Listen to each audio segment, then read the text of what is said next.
Dewletên Yekbûyî hewl dide ku di dawiya ve hefteyê de gera çaremîna danûstandinan saz bike. Axios jî zarê Steve Whittaker, nûnerê Amerîka, di danûstandinên digel Komara Îslamî ya Îranê de ragihand, ku Amerîka hel dide gera çarema gotûbêjên navokî bi Îranê re bo û dawiya ve hefteyê destnîşan bike. Di raporê de jî zarê Witkoff hatiye gotin.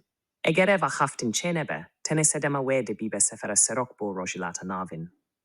Whittaker danûstandinên bi Tehranê re erenî bi nav kir. Whittaker got jî, me hin peşteçûn pêkanîn.